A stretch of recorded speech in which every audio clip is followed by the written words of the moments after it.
What up, what up, what up? What is happening, good people? Welcome to this edition of Herb and Tou, alongside Tucson. My name is Herb Howard. This is where we get together and talk about issues that currently impact the black community. We talk about how those issues impact us individually, but also how they impact us as a collective. And along with your help, we talk through these issues in hopes of finding the optimum solutions for how we can overcome said issues. Again, overcome them individually, but perhaps more importantly, overcome them as a collective. Thank y'all so very, very much for choosing to be a part of this conversation. As always, your input is valued and certainly appreciated. Please make sure that you subscribe to the page, set the alerts so you can remind us every time we drop something, and share it with at least one person that you think would find value in this conversation or add value to this conversation. This is the perfect intersection of intellect and thuggery. Again, this is Herb and Tou. My name is Herb. His name is Tou. Tou, what's happening, good brother? Man, I'm blessed and highly favored. Happy to be here. You know, we just gonna, welcome back. We're just gonna show some love to all the uteruses of the community. Wow, we do show. That's so important. We do show uterine love. Uterine love is important. Uterine love matters. I'm a feminist. It matters. You know what I mean? It matters. Yeah. Shout out to all the uterines. Spread love to all the uteruses. You a lesbian too? No, I'm not a feminist either, but uteruses I do respect. All of that will be up for debate as we go through the conversation. Uteruses, though, I respect them. But without any further ado, y'all can see here on the camera, we are absolutely thrilled to be joined live in the studio, Dr. Pierre Johnson, a.k.a. the Fibroid Slayer, in the building. Doc, what's happening, man? What's happening, Captain? Regular activity, man. Thank you for coming through, man. How you feeling? Man, I'm blessed and highly favored, bro. Yes, sir. Yes, sir. Man, really, really appreciative of all the work that you have been doing and continue to do in the community as it relates to health, as it relates to women's health specifically. Huge conversation always around women's health. It's, you know, whether we're talking about going through birthing process or just, you know, different types of cancer or whatever it may be. And you've shown up in a real way. And I want to have this conversation in a real way, but I'm also very immature. So we start talking about the box, it might go left. Okay. But in all seriousness, man, what made you want to get into this work? Why did you find it of such value? I mean, long story short, bro, like when I was a kid, you know, Southside Chicago, bro, like my parents were addicted to drugs, and I knew I wanted better for myself. My aunt was like, well, what you want to do when you get older? And like, I like box. Like I want to. Who don't want to inspect boxes all day? But I was like, you know, I like turtles. I want to be Jordan, bro. I want to be in the NBA. Yeah. That's what I said. And I said that for oh so long, and she kept pushing me every time she saw me. It was like, nah, you gotta have a plan B. And I was like, that is, well, I'll play baseball. That's my plan B. She's like, nah, you gotta have like a real plan B. Right. And then so she kept bugging me about it, and I was just like, well, shit, I'll be a doctor. And the only reason I got that is because I was watching the Cosby Show all the time. Shout out to the Cosby Show. You know, and that just planted a seed, and I didn't know at the time, like, you know, how serious it was, but it put in my mind that I need to look at something, right? And then like I could see something, right? So if this doesn't work out for me, what does this look like?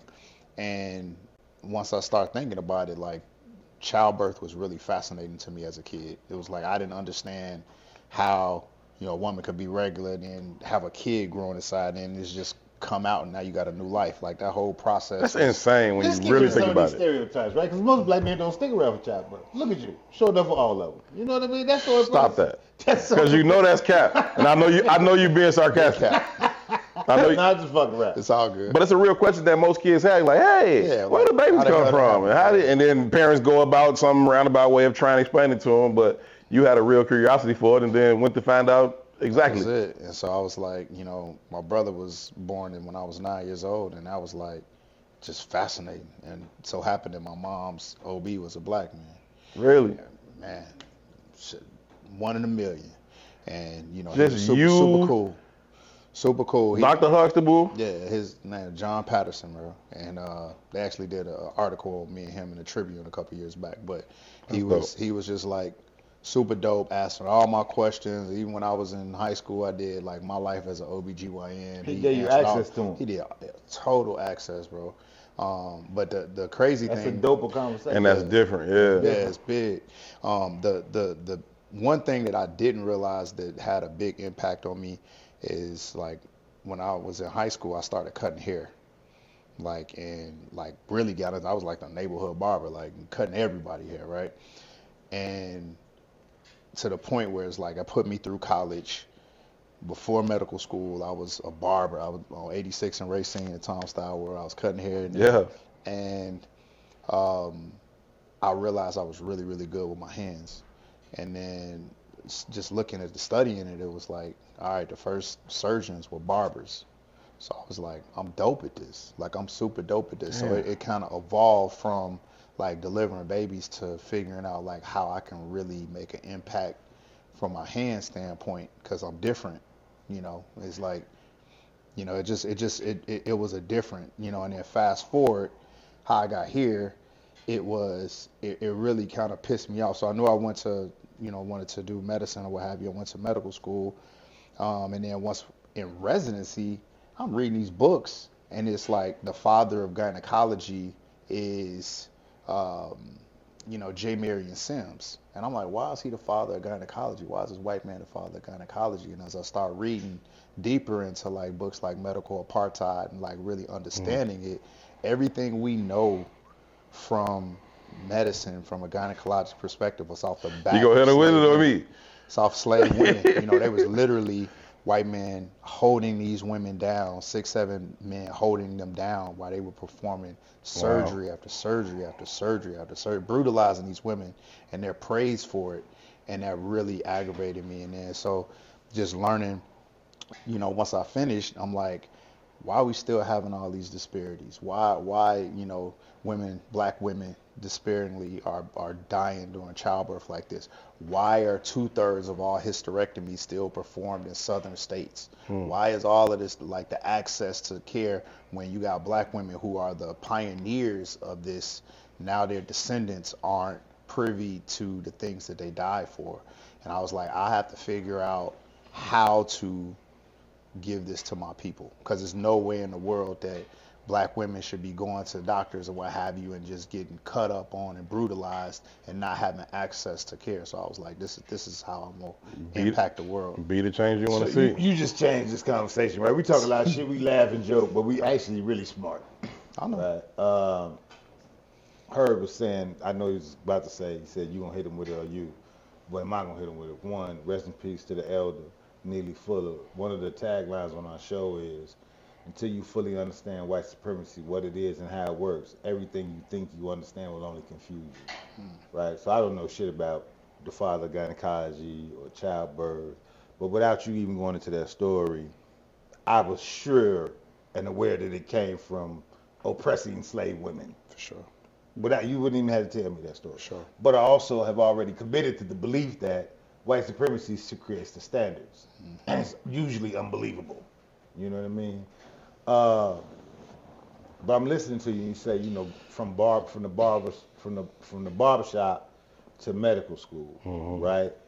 Precision with the hands is one thing, but the language divide, or the academic or the intellectual divide. Oh, maybe not intellectual, maybe that's the wrong word, but specifically the language divide, specifically when you start to get into the throes of medical dialect and the books and how it plays out, right? That's usually a barrier for most of our community. For sure. What impact do you think, is it Peterson, Dr. Peterson you said, or Patterson? Patterson. Patterson. Yeah. What do you think the impact, if you could quantify the impact Patterson had on your life, what do you think that would be? Bro, it's mentorship, bro. It's like when you see something and you can actually visualize yourself in that space, it changes your whole perspective. Like, so even if nothing that he ever said to me, I think was even more impactful than is just visually seeing him in that space. Because at that point, I say, all right, I can see myself. And once you can see yourself, man, you can just can like, do hey, it, if he yeah. did it, I can achieve this. You know, that was a big impact. You talked. Oh, you got something? I just wanted to add to that, if I may, and I don't want you to lose your point. But the first time when I was growing, so as an adult, one of the things I do is sports journalism. I cover the Bears, right? But as a shorty, I lived 2 blocks away from Scoop Jackson. And Scoop Jackson, famed sports writer, Slam, ESPN, shout out to Scoop. And every time I see him, I always tell him how much impact he had on me, because when I was a shorty, I would walk past his house every day on my way to school, right? And I didn't know what he did at the time. I had no clue. I just know that when me and my homies was walking to school, he would be like one of very few black men coming out to go to work at the same time every day. And it was like, damn. And he had a black Pathfinder truck at the time, which was like, damn, that shit cold, right? And so we just, and he would always stop, give us a little word of encouragement. Y'all don't get in trouble. Y'all go handle y'all business in school. Walk the man, what y'all got going on, that type of shit. And then one day I'm reading Slam and I see his name and they got a little picture of him in the corner. I'm like, hold on, that's Buddy up the block. Yeah. So I'm like, you write Slam? And he like, yeah, you know, I write woo. And at that point, I started like, you could see it, right? You could see it. Like otherwise, it was like, oh, them people on TV or them people in magazines. He live on 71st and Paxton. Right. And it changed everything for me. And or 72nd and Paxton actually, but it changed everything for me. And it was like, damn.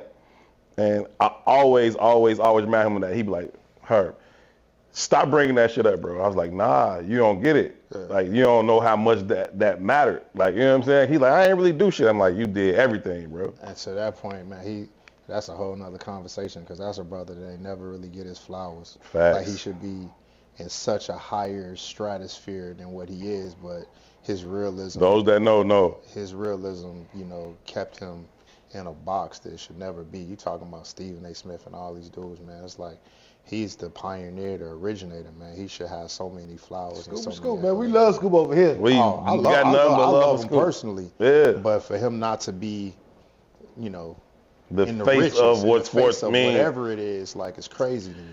He has a level of authenticity that he holds more dear than that other shit, right? There was, the Bears held a dinner for black media, black Chicago media, one day last year or whatever. Shout out to Israel Adonijah. It was at his restaurant. And we go, and the Bears never done no shit like this before. Shout out to Kevin Warren, new black president and CEO. Since he been there, it was the first time they ever had some shit like that going on. So we do this and we go, and I'm like, well, what the fuck should I wear? So I put on some clothes and shit and went. And of course, Scoop is there. He chilling. Scoop got on mics. Scoop got on mics. He got on a hoodie, and I'm like, I'm bullshitting. Right. You know what I'm saying? I'm bullshitting because I try to pride myself on also being authentic and showing up in these spaces authentically. Sure. And Scoop was one of the people who always reminds me, gives me permission. Not explicitly, but it's like, yeah, but this is how we show up in any fucking space. And that wasn't shit but a dinner, but you know, it's just that type of shit that's like, that matters. So when you walk in here and we talking about, you know, Dr. Pierre Johnson, he's like, J's, hat. Right. You know what I'm saying? Like, I learned Malcolm on the hoodie with the shotgun, like. I learned real early, man. Like, I think when I finished residency, you know, because we'll get into the nonprofit stuff later, but I did, you know, shout out to Leon at GCI, but we did, like, first time I met him, this might be maybe 2014, 2015, and we did this panel together at Malcolm X, and man, I came and completely not me, was like, you know, had a suit on or whatever, talking to the shorties or what have you, and I'm just looking. I ain't feel a word I was saying. And I'm like, this ain't even me. I'm like, I will never do this ever again. I will always authentically be myself. Everybody else got to adjust. You got to adjust to me. I'm not adjusting or not, because it's somebody that's looking at you that if they can't see themselves in you, you are completely not feeling your purpose. And so that's why I say, like, man, you just gotta authentically be yourself and not worry about everybody else, and impact who you trying to impact. You know, worry about them. So I always did it. I wanted to dive into the medical parts of that conversation a little bit, sure. though, right?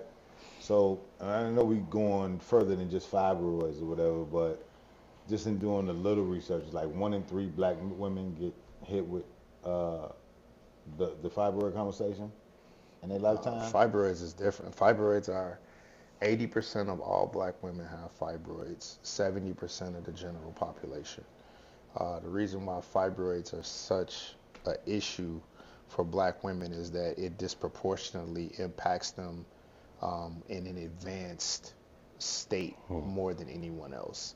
And for them, the access to appropriate care and surgeries is why it's such a big deal, because everybody got fibroids, but everybody don't have options and access. And so it allows people to discriminate against them for this disease and, rob them of their fertility, do morbid, surgeries on them that, leave them, chronically injured and hurt, and not being able to take care of their families and to do the normal activities, which they should not be. They should have access just like any and everybody else.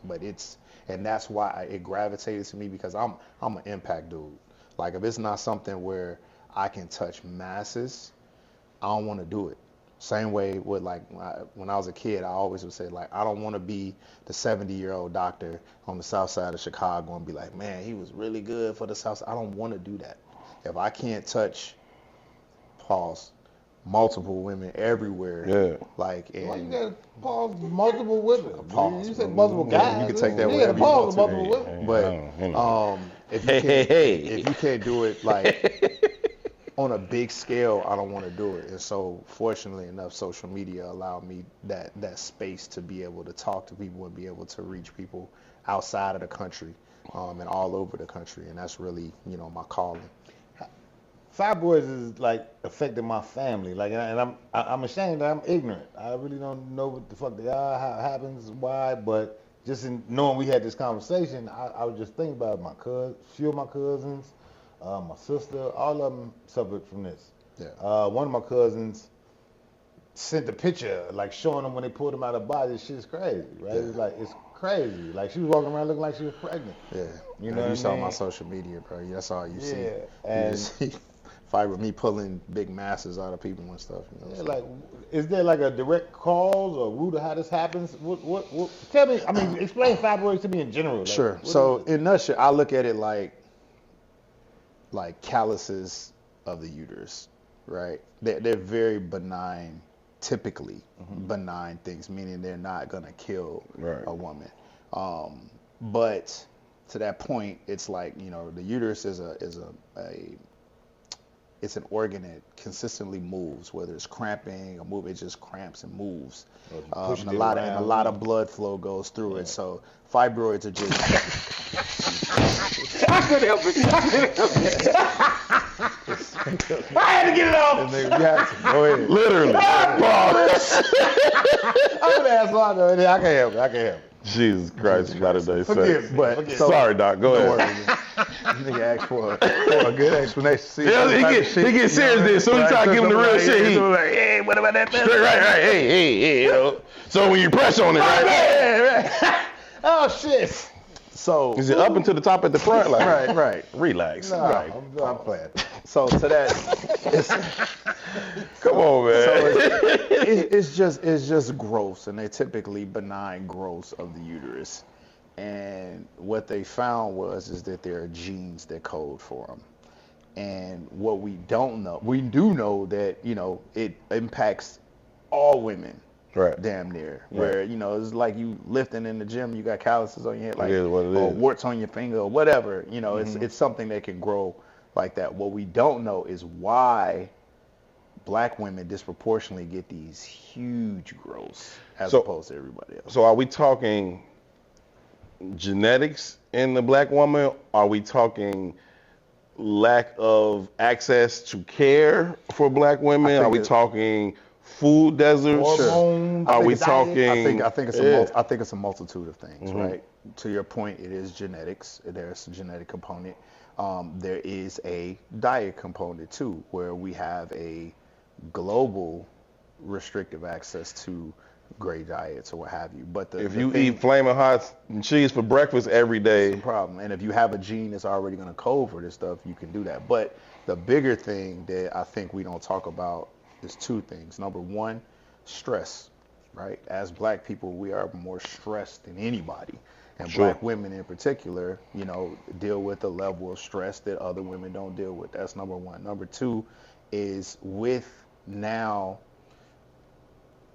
after integration and now with liberation, women are now having the opportunity to go further with education, and to be the breadwinners for their family. So with that, absence of men in the home, a lot of the dysfunctional families, now they're taking longer to build families. They're putting education first. They're putting a lot of things first, taking care of their families. And so now you look up in their mid 30s, late 30s, early 40s, now wanting to have children. Things have grown and they don't have the access. And so when bad things are happening, they go and say, hey, nah, I'm gonna have to cut you from your privates to your chest to take this out. Or no, you gotta get a hysterectomy. Nah, we cool. So they just push it along, and while it's growing. Whereas, you know, other races, they had their babies in their early 20s, mid 20s, don't have no debt, what have you. They get fibroids, it's out of there. They already got their families, no issues. Where black women are waiting longer, plus all of the things we just talked about, and it's just a whole soup pot mix for, you know, for these things. How white supremacy affects us through and through. Correct. And to that point, the only way you would know if an ultrasound was performed, right? And to that point, there's something alluding to actually have to order that ultrasound, meaning that you having bleeding, pain, infertility, or, you know, pain with sex, any of those things, or what have you, will then trigger you to get an ultrasound, and then you can find or discover, you know, fibroids. And if they are discovered, then yes, the conversation should be had. But if you're not having those things, you have absolutely no idea that they are there. If they're not causing you any of these symptoms, no bleeding, no pain, or anything like that, you can live perfectly fine with these masses and not have a problem. I got 60, 70-year-old women with 2-3 centimeter fibroids that have been there for decades, never have any issues. No, I was just gonna speak to that part of it. Like, so I've like had partner in the past where it's like she thought that she just had like heavy cycles. Like it was just like, oh, I just got heavy cycles, but they were also like really like painful, and like we just kind of came to accept that a week out the month you gonna be damn near inoperable because that's just what your cycle is, and it's gonna be super heavy. And it's like, well, can you go to the store and give me, but make sure it's like the super heavy whatever. And it's like, all right, cool. I don't know shit about it. Like, you know what I'm saying? So I'm like, okay, cool. And I'm just trying to help you through this week. We all know it's coming. Yeah, at some point this month, right? And finally it's like, hey, this shit, you know what I mean? Like, what the fuck? Right. You know what I'm saying? And go find out, and it's like, I can't remember what they compared it to, and I don't want to like exaggerate into like a softball. Maybe they said like a tennis ball or some shit. But the motherfucker was like huge. And they got to the point where it couldn't even be removed. The most they could do was shave it. Like, for whatever reason, wherever it was placed, removing it, they said would have been whatever type of complication. And so all they could do is shave it, but it also continues to grow. So we can shave it, and then we can come back and shave it again, and shave it again.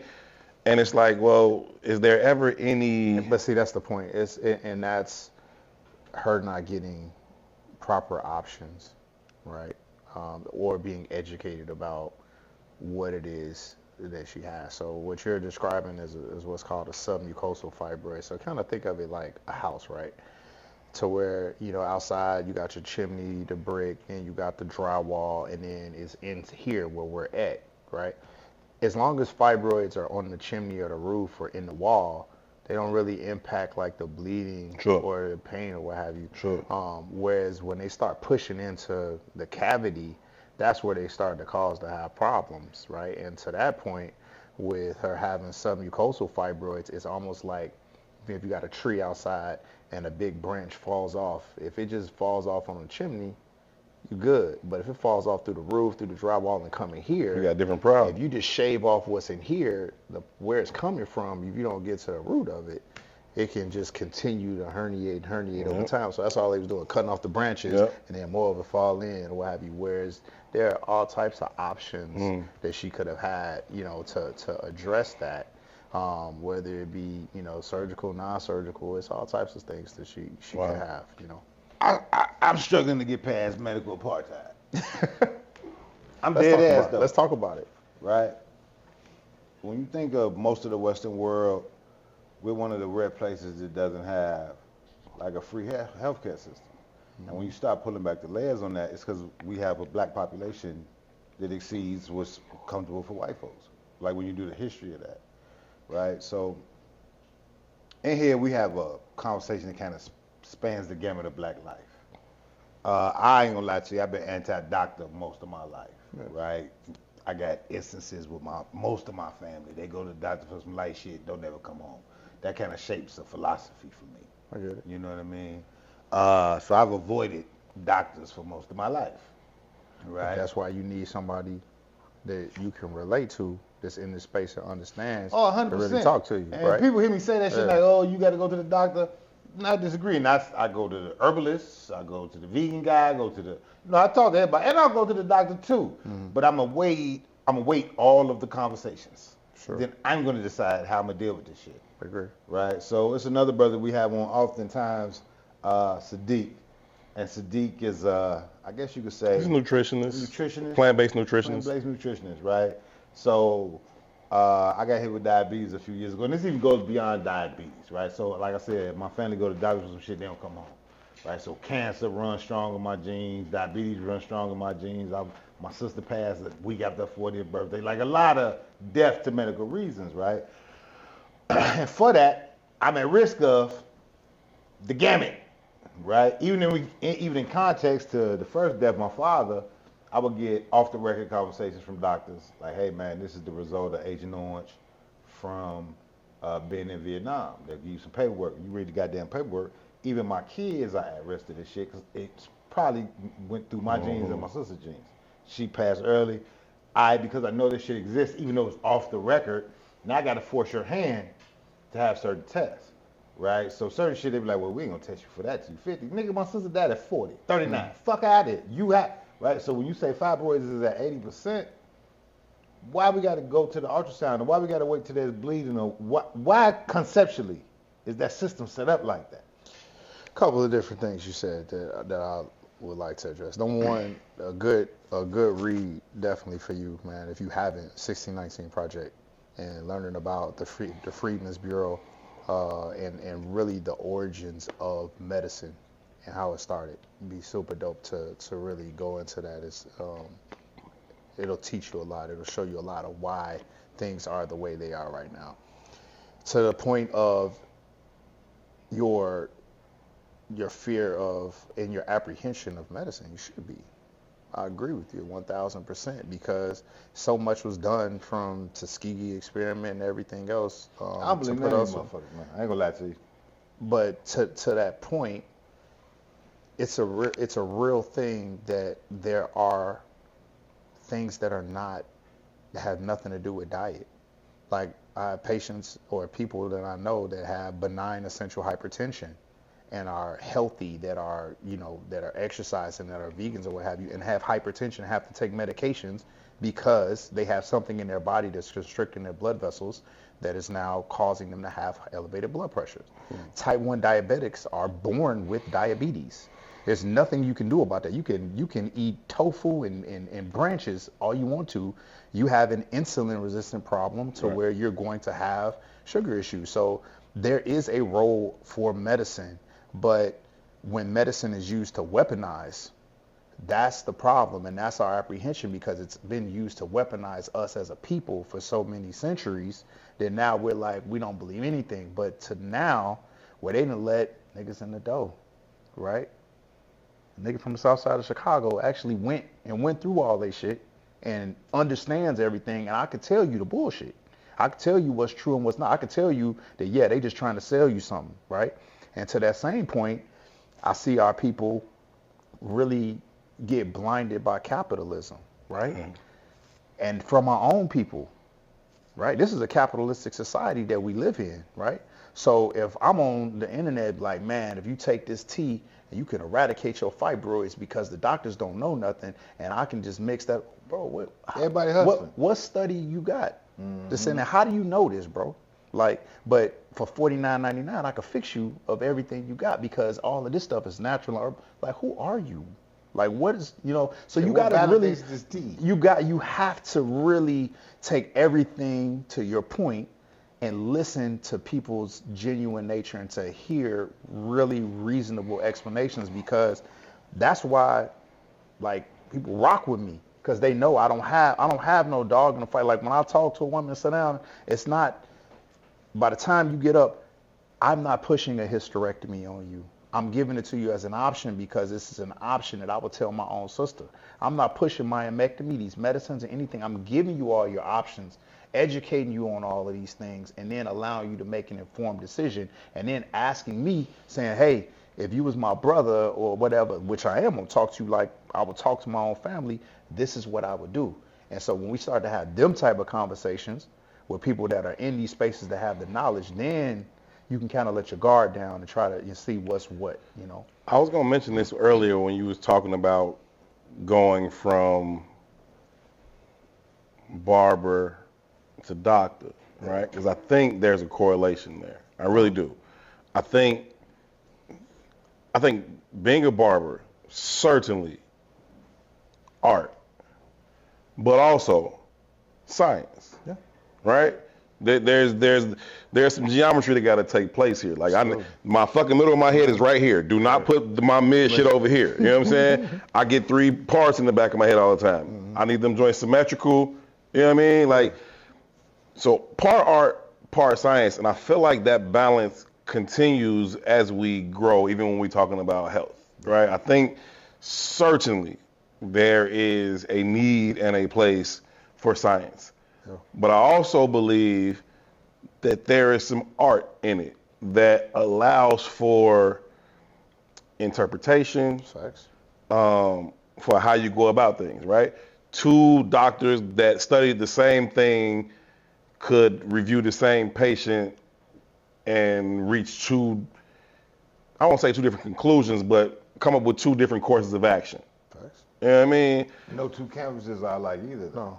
So Facts. how the paint dries or how the paint runs is different based on the canvas. It's also compassion. That's your artist mind, for sure, knowing that. But they're human beings too. It's also about compassion and your relationship with that person that you're trying to treat. And if you ask certain doctors, like, hey, would you do that to your mama? Right? They probably would say no. But you're doing that because this is what you think, but you don't put your emotions into your words and what your thought process is. And we also, let's keep it a buck. Like, at the end of the day, when you talk about the medical system and the drug business in America, we talking about capitalism, right? So, doctor, I think that most doctors in the country, white, black, whatever, I think most of them have a sincere desire to help you. I agree.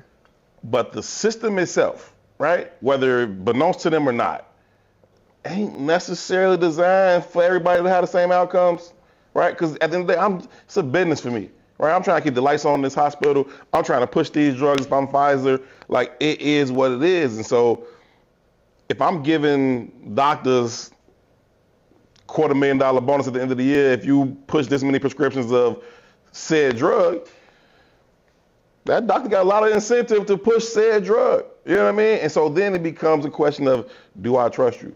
Do I think you give a fuck about me? Do you see me in you?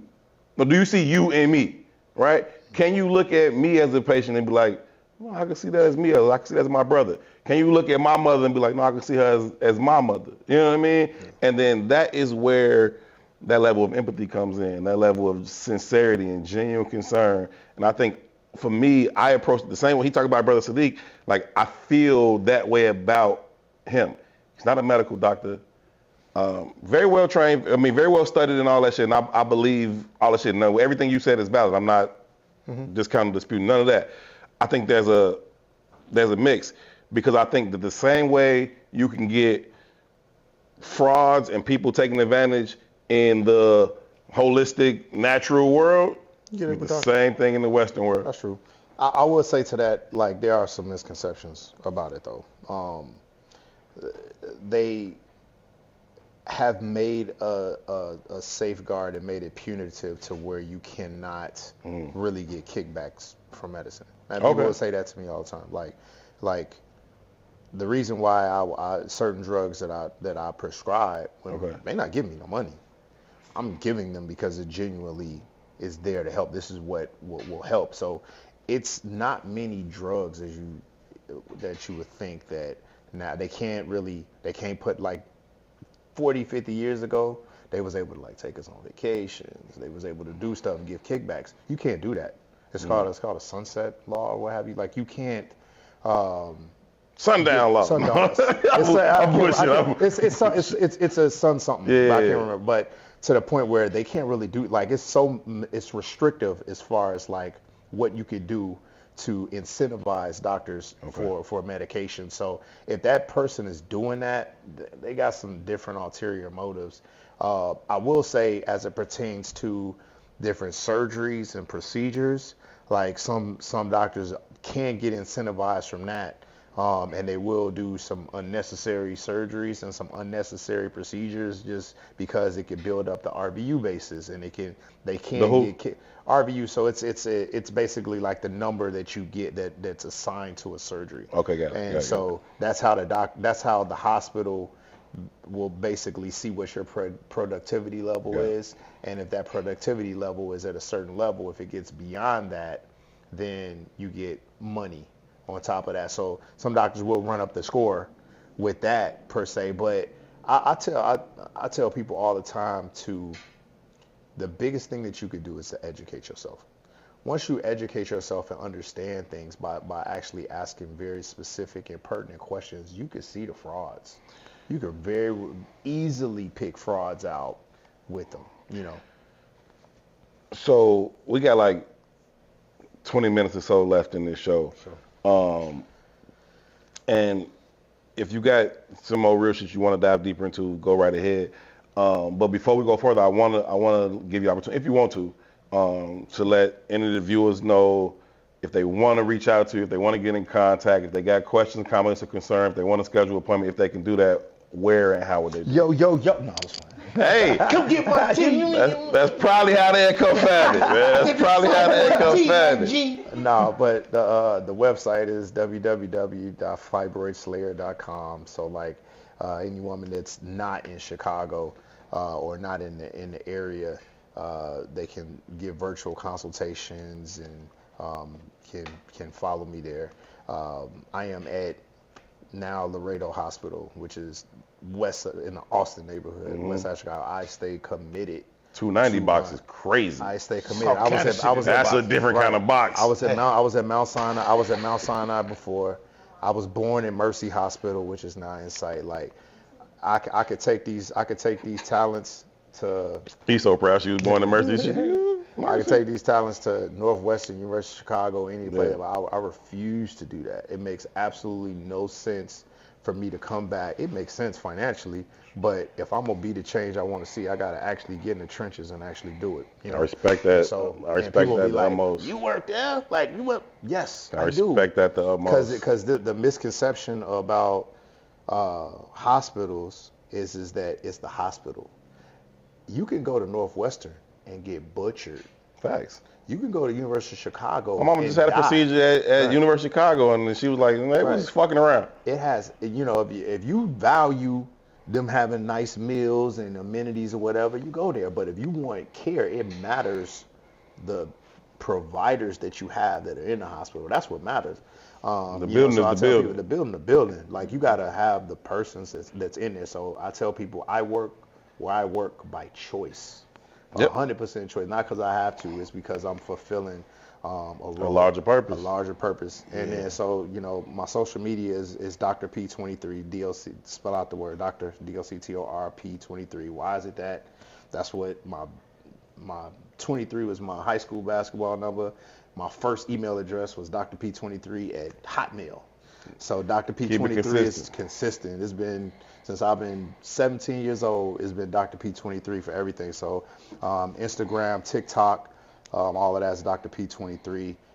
Email address is the same thing, drp at fibroidslayer.com. So you Google me, social media, I'm always available for, any and everybody. I try to make what I do affordable for everybody. So I've been blessed to have women that have come from Finland, Canada, the UK, Norway, come here and fly here for surgery, and they literally they get to the west side. Like, I'll just keep the fibroids.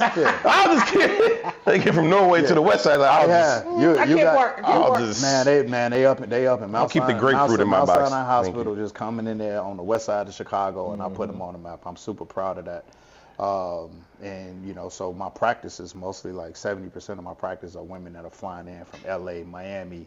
Not for BBLs, but literally BBLs, really. But for stuff that really matters, so super proud of that, man. But yeah. No, we super proud of you, man, for giving a damn, for having a vision early, for seeing it. Shout out to Dr. Patterson. Yeah. Shout out to Dr. Patterson for just being that example. And like you said, if nothing else, allowing you to see it and to know that you could achieve it and become it, man. So shout out to Dr. Patterson for sure, but shout out to you, man, for carrying that thing forward and doing it in an authentic way that really, really, really, really matters, man. I'm glad that you continue to show up that way. I see the tattoos up your arm. I see you got tattoos on your neck. Yeah, I mean, like all that. Has there been any obstacles? Do you get when you go to these conferences, when you go to these doctors' joints, and it's like, who let the coffee fit? Who let the 290? That's the bro. Who let the 290 doctor in? I don't mean 290 before Western. I mean like 290 past Western. Like, I don't mean the little medical district right there. That's a whole nother conversation, man. It's the racism, the discrimination, man. Not even amongst white folks, man. Amongst us. It's embody what we are though too, brother. That's the impetus of this show, right? Herb hit you with the intellectual thuggery, man. Intellectual thuggery, right? We don't have to put on the facade to be who we are. We smart. That's part of it, right? Facts. So elevate to the level that we're at. We dress the same. I can talk nigga shit too. Yeah. I'm smart and I'm from OB. I'm smart and I'm from Chapman. I'm smart and I'm from 95. Doing that shit with my friends. Love it. You know what I mean? It's part of me, right? Love it. But I also like to read. You know what I mean? Both of them is cool. You know what I mean? So I fuck with that. Right, that's why I tell these shorties all the time, like, man, I can switch this shit on and off, bro. I can talk to you like I'm. It's imperative that we able to sell that message, though. It's both. And I think that there is a shorties think they have to be one or the other. Yeah, but it ain't just the shorties. We can't just put that on the shorties. We got to put it on the elder generation. I'm saying they think that because we haven't set an example for the fact that you can be both and. You want to be. Absolutely, right. And we running from it.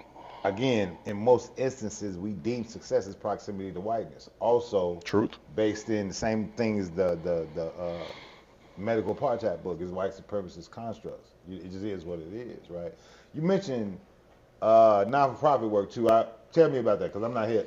Man, that's the other thing I'm super proud of, bro. It's so with two of my brothers, man, we met. We was in college, freshman year at Xavier University of Louisiana, and we was just like lost, man. I'm south side of Chicago, bro, trying to be a doctor, don't even know what a periodic table is, like trying to make it happen. My man was, he's the son of Haitian immigrants. My other boy is like from New Orleans, right? We literally just found each other struggling freshman year and was like, look, we all got this dream. We got to push each other. And that's what we did. Push each other and made it.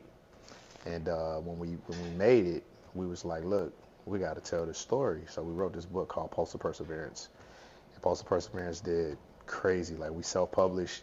but it went to ABC World News, Today's Show, Steve Harvey Show, you name it. It hit all these platforms.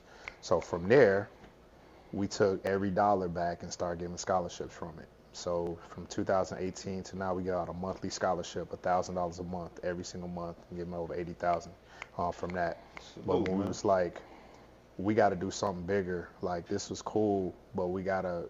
The problem is access, and mentorship is the biggest problem to that point. And mentorship, the issue is that, you know, it's time. We don't have time as mentors to go in there and talk to a school for an hour every day or what have we just don't have the time to do it. But it's so very vital for these kids to do it. So what we did was, one, we got a grant, and then we took that and we created the first mentorship application of its kind, right? It's called the Postal Perseverance Mentoring App, or the P3 Mentoring App. And what it is it's literally like a LinkedIn, IG for mentors and kids, to where for a mentor like ourselves, we just get on there and you give 60-second videos. You give, like, you know, like you would do on IG or, you know, or anything else. And now you have mentees that have their side, and what it does is it's almost like an Apple Music or Spotify. You get in there and you just really dive into their brain and see what makes them float. And some of them, some shorties like me, when it's like, I want to be a professional athlete. Well, you click on basketball player, flip over entrepreneur, Bobby Simmons right there, right? Or if click over a sports agent, and you got a sports agent right there. Now it's opening their minds up to different realms of sports world that they could get into. And then even more importantly, when they click on that, now you got a mentor that's in that space. And so instead of them scrolling through TikTok, Instagram all day, now you scroll up and you see people in these spaces giving, like, how your day was, like what it took to become you, those things. And you can ask questions and get videos of feedback to get you there. And that is really the conduit to change the narrative for all of these kids, right? We 14% of the population, but less than 5% in law, business, you know, medicine, all of these spaces. And the only way to change it, private sector. the only way to change it is to really open these kids' minds up to what's out there. Like, I don't know anything but LeBron and Beyonce, and I don't know that I can actually be, you know, a doctor, lawyer, whatever. What I'm gonna aspire to do. That's fire, man. That's super dope, man. If we can help, if we can be a part of it, we would love to, man. We could jump down and you know, drop some videos. That'd be dope. You reminded me that I want to give a shout out to Coach Q, man. Do phenomenal work in conjunction with the Black Star Project. He's been taking young people to the All-Star games, NBA and WNBA, for the past 4 or 5 years now. They just came back. They went to LA, you know, a couple weeks ago for the NBA All-Star game. And what they do is, the kids go out there, they have fun, they watch the games and all that, but they get exposed to the business side of it. So they talk to the agents, they talk to the commissioners, Adam Silver and all that. They talk to the owners and just find out all of the ancillary businesses around the game. Because like you said, the shorty's like, oh, I want to go to the league. Cool, shorty. Not saying you can't. Work your ass off and maybe. But also, but if you don't, there's plenty of ways to stay around the game and get paid and make a lucrative career out of that. So shout out to Coach Q on the business side of sports. And download the app, man. It's on App Store, Android, like on, you know, on Google platform. So it's, what's the name of the app again? Postal Perseverance, or the Postal Perseverance Mentoring App, or the P3 Mentoring App. You put P3 Mentoring App, it'll pop up, Apple and everything. We'll make sure we get it in please put it in the chat for us, and then we'll make sure we put it out on our socials too, man. That's super, super dope. All right, brother. So we told you this is intellectual thuggery. We like to play a game here called Dinnertime. Sure. Shout out to Bump J, an inspiration for his mixtape series. At least one of the inspirations for it. And in Dinnertime, what we ask you to do is to think of 2 people from any point throughout history, dead or alive, that you would like to sit down and have dinner with. One of these people must represent the intellectual component, however you define it, and the other will represent that of the thug component. Again, however you define it. And say who those people are that you want to have dinner with, and why you want to have dinner with those 2 people specifically, in terms of, like, to accomplish what. So it's you, those two people, one intellect, one thug, as you define each, and why? Any point in history, dead or alive? Yeah, excellent question. One for sure would be Malcolm X. I would love to break bread with Malcolm X and pick his brain. The other one, I would have to go into a different time. Hold on. Period. Okay, why? You No. asking why? Go ahead. As representing which? It's Malcolm, the intellect or the thug. Right, because we don't pigeonhole nobody. You could have said any. I'd have asked you which one either way.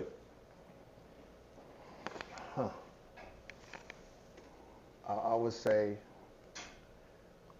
probably the thug component of Malcolm X, to be honest. Just the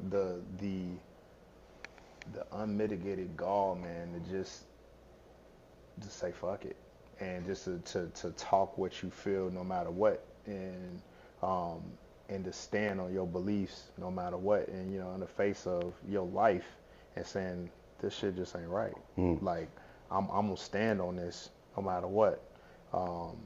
It's intellectually wise is a whole nother thing, but for him to be able to stand on his beliefs in the face of imminent danger, whether it be from the government or his own people, to the point where he just like, you know what, shit, y'all ain't rocking right. Fuck it, I'm just on my own, because I'm gonna stand on my beliefs. I'm just, fuck it, if I gotta die for it, I gotta die for it, but I'm just not going to go with the status quo, and I'm gonna stand on business and what I believe in. Like, I would love to talk to him, because I got a lot of Malcolm X thoughts in myself, So. Love it. So you and the great Malcolm X are at the table. You are representing. He a thug. That's Detroit Red at the table. You are representing you, and he is representing, that of the thug. Who else is coming to dinner as an intellect, and why? I struggle with that one, and that would be Detroit Red and Malcolm. That's either Frederick Douglass or Marcus Garvey. One of them brothers I would love to talk to. And most likely, I would say Frederick Douglass, just from the standpoint of being able to attain the knowledge that he was able to attain in that time frame where you could die from attaining that knowledge. Nigga, who taught you octagon? That's exactly what I was thinking the whole time. Yeah, man. But that's No, I fuck with that. That's super, super dope, man. I appreciate that. I think that would be a very productive dinner time, man. Crazy dinner time, man. What up, E? Oh, he say, what are y'all accomplishing? What to get what done? You, Malcolm, and brother Marcus Garvey, what y'all doing? Frederick Douglass. Oh, you said Frederick Douglass? Yeah. Oh, my bad. I thought you said Marcus Garvey. To be honest, man, I really want to talk to them about, man, getting us back to our roots, bro. Like I think, and this is really controversial, I think integration was one of the worst things to happen to us. That's controversial. It is. It just, it separated us from self. Yeah, we agree. We can go back to segregation, man, and really start taking care of ourselves and getting back to the roots of us, and figuring out how to do that. If you really pull back the layers or the mystification of America, black folks are the only people integrated today. Nobody else is integrated. It's facts. You go to Chinatown, that's the shit. Nobody else is integrated. White folks don't traditionally go to school with us. Facts. Asians, where they at in our schools? Pilsen. Right. It's facts. We don't even chasing that. Nobody else is chasing that. It's facts. But that's because we're the only ones that's disconnected from our roots. Everybody else, they come here and they have a pursuit of the American dream, but it's pursuit of the American dream with full attachment to my own personal roots. Facts. You know what I mean? Until they get 2-3 generations removed, and then they become white Mexicans, white Asians. You know what I mean? Right. But initially, they get their stronghold on what they own, and it's like, I ain't necessarily trying to assimilate to y'all shit. You know what I mean? Let me ask you this on our way up out of here, man. You dropped a lot of knowledge on us on the health, on the disparities, on purpose, mission. In your work, what have you come to know in studying the box that you didn't know before, that you would like to impart wisdom on the box carrying members of society? Not from a man perspective before y'all go mail, yeah, man trying to tell me what to do in my box. As a doctor, as a box doctor, That just happens to be what a would man. you advise What you do with their box? the box carrying members of society? Well, I talk to the box carrying members of society every day. I like to talk to the men about the box. Oh, political on us. No, shit. No, I always cop out. But tell them. eat your fucking pineapple. No, please. You know, it's the misunderstanding of how to please women is crazy. Like, Put your fucking finger down. This nigga eating, ran around the room 3 times, clapping, doing backflips. Right. It's true. I'm sitting in the hall back And here. this nigga's just like, man, I went. Right. Bro, you was doing nothing, bro. That's not like. That's not where it's at. It's not where it's at, man. I tried to tell him Like, earlier in the show. Up here, there, right there. You know what I mean? It's just I tried to tell him earlier. You know what I mean? women. Right there a little bit. I tried to tell him earlier. You know, life lives through the clitoris, and if you're not paying attention to it, like, Wait, say that again? life lives through the clitoris. Life lives through the It clitoris. does, and it's like men don't really understand that from a global perspective. You know, not to say all of them don't, but They just finna be like blowing up the DM for all the wrong. They finna be P3. Hold on. They finna be Dr. P23. I just wanted to know if I could come over.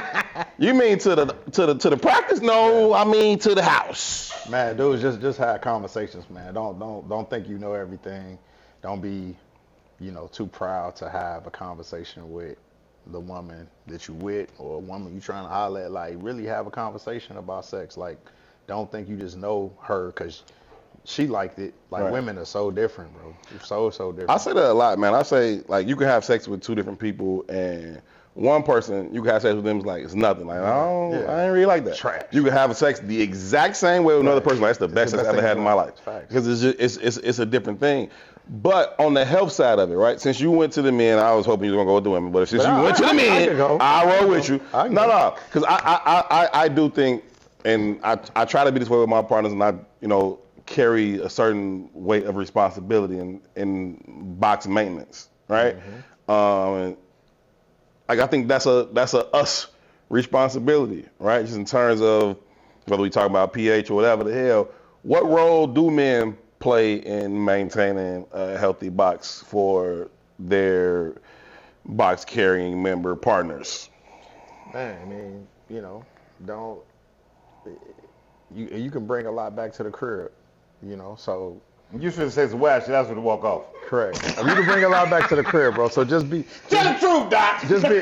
just be cognizant about where you're sticking yourself and bringing it back to the crib. It's not to say you live a life of an angel, but don't go wilding and then bring that at the crib. You can cause all types of problems. What if you learn to keep your crib clean? I ain't bringing home no roaches. I mean, but shit. I'm just saying. But shit. I don't do none of that shit anyway. Right. You just don't know, though. I mean, the box is so sensitive. Different kind of soaps can throw that shit off. Like, But But that's box maintenance, right? you hanging around 79th Street, or you back in the projects, I don't know nothing about that. a roach might hop on. A roach might jump on. Over there tonight. You just never know. I have a question since y'all brought this up. Two want to say that. See, I didn't say shit. I was Since the two quiet wanna person say- in the conversation. I call two She's a hater. She's the hater, and she doesn't know she's a hater. anyway. Get to your question, So hater. I hear a lot of women say that when they get that they can find that they figure out that their man is cheating because they get DV. That's not true. That's not true. It's a myth. It's a myth. I get it all the time. It's not true. Because I know people say that so much. Yeah. All the time. That's So, cap, yeah, Joe. It's can it be? Yes, it can.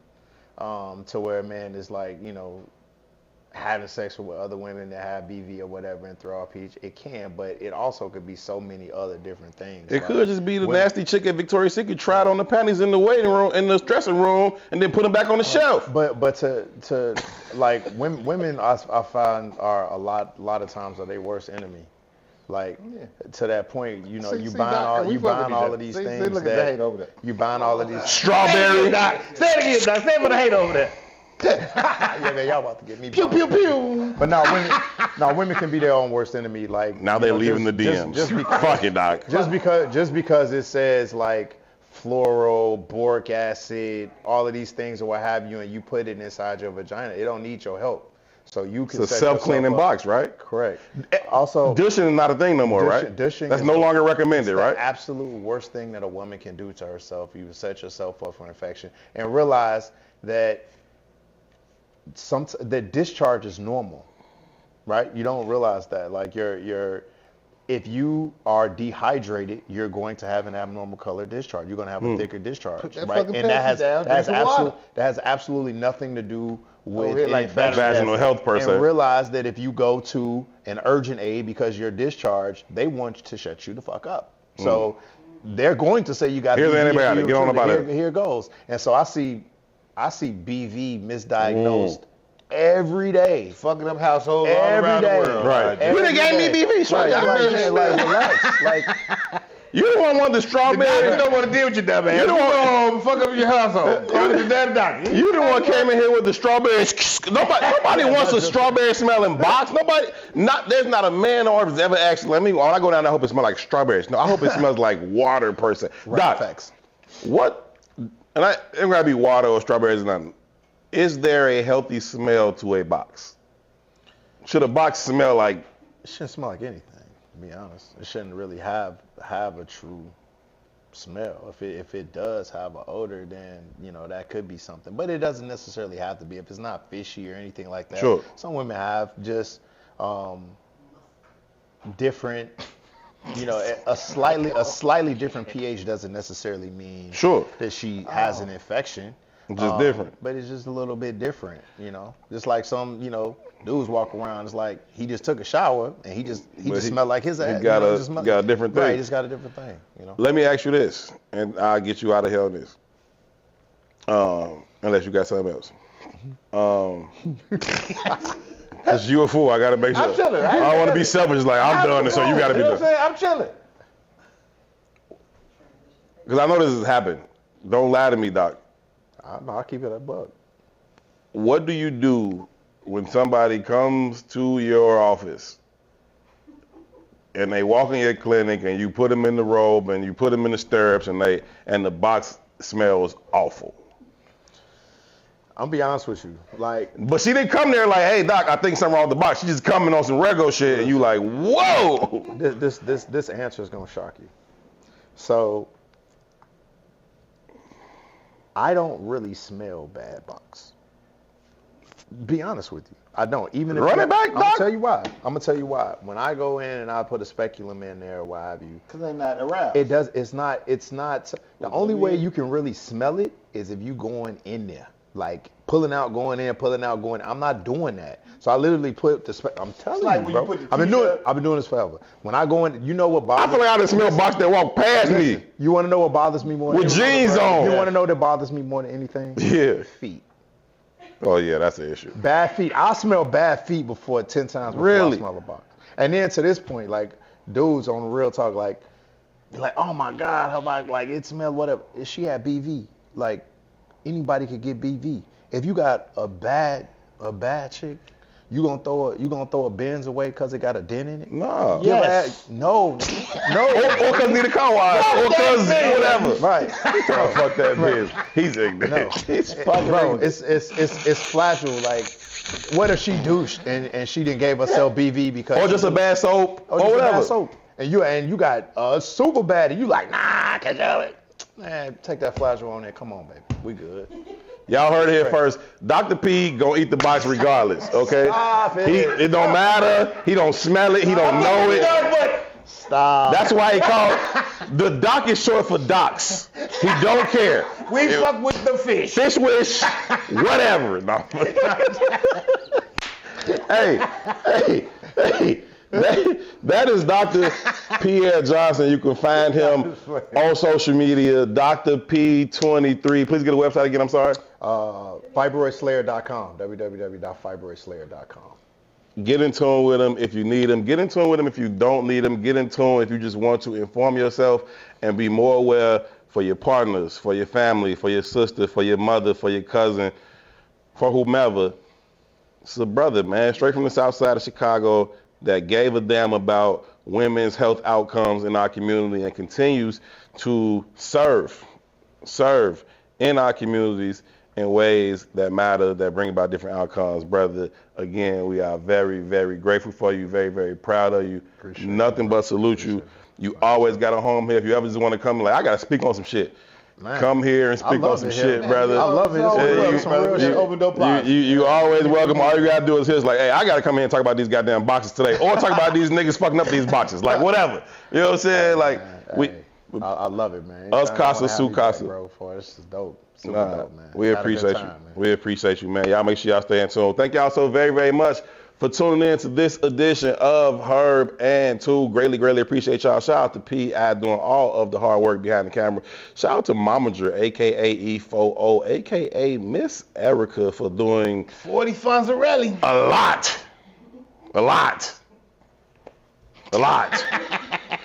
Phone check, nigga. A lot, okay? We love y'all. We appreciate y'all. For two special shout out and appreciation. Again, Dr. Pierre Johnson. I'm Herb. Y'all be good to each other. Peace. Assalamu alaikum.